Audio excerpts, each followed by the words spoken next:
طالب علم قمر محمود جو اب حضرات کے سامنے حمدیہ کلام پاک پیش فرما رہے تھے، اب میں ملتمس ہوں حافظ عبدالباسط سے کہ وہ سٹیج پر آئیں اور اپنی تقریر پیش فرمائیں۔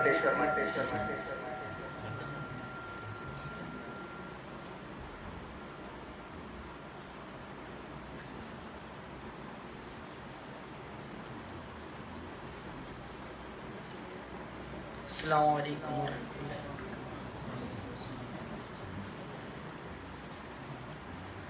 آج سے 1400 برس پہلے خطۂ عرب گمراہی کی تاریکیوں میں ڈوبا ہوا تھا صدر علی وقار۔ خطۂ عرب ہی کیا، پورا عالم انسانیت لامتناہی اندھیروں میں روشنی کی ننھی سی کرن کے لیے تڑپ رہا تھا صدر علی وقار۔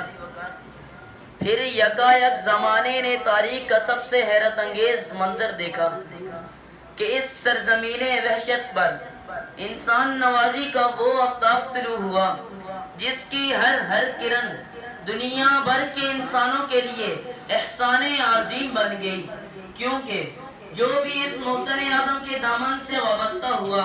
وہ قرآن کے سانچے میں ڈل گیا۔ عظیم ترین انقلاب کے خطوط ابھرنے لگے، ظلمتیں چھٹنے لگی، حق کی پہچان ہوئی، رہزنوں کو رہبری کا شعور اور بت پرستوں کو توحید کا نور ملا، حتیٰ کہ عزتوں سے کھیلنے والے، عصمتوں کے نگہبان اور جعلی شاعری پر فخر کرنے والے حافظ قرآن بن گئے صدر علی وقار۔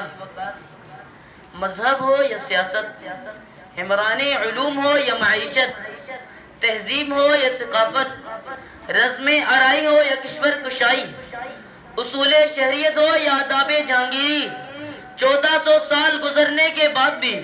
دنیا اس محسن اعظم کے احسانات کی ہماگیری کا اعتراف کرتی ہے کہ وہ دانائے سبل ختم رسل مولائے کل جس نے غبار رہ کو بخشا فروغ وادی سینہ، نگاہ عشق و مستی میں وہی اول وہی آخر، وہی قرآن وہی فرقان وہی یاسین وہی طہ۔ جی ہاں صدر علی وقار، آج بات بات پر میڈیا ہیومن رائٹس کی بات کرتا ہے، مگر اس 21ویں صدی میں بھی ہندوستان کا چھوت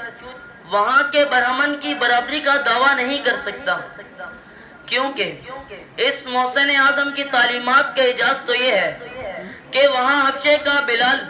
رفیق مصطفیٰ، افریقہ کا بربر غلام اور اسپین کا کشور کشا بن جاتا ہے صدر علی وقار۔ یہ جناب محمد صلی اللہ علیہ وسلم کے احسان عظیم ہی کا اعتراف ہے کہ 1400 سال گزرنے کے بعد بھی آج دشت و جبل میں، بحر و بر میں، زمینوں آسمانوں میں، عرب کے ریگزاروں میں، ایشیا کی عبادت گاہوں میں، یورپ کے علمی و تہذیبی سرمائے میں، عشق و عقیدت کے پرنور ایوانوں میں، فکر و تدبر کی روشن وادیوں میں، شعراء کی منت ترازیوں میں، خطیبوں کی تکلم بازیوں میں، اس دانائے سول ختم رسول مولائے کل کا نام دنیا کے سب سے بڑے محسن ہونے کی حیثیت سے ابھرتا اور جگمگاتا نظر آتا ہے کہ وہ دانائے سبل ختم رسول مولائے کل جس نے غبار رہ کو بخشا فروغ وادی سینہ، نگاہ عشق و مستی میں وہی اول وہی آخر، وہی قرآن وہی فرقان وہی یاسین وہی طہ۔ شکریہ۔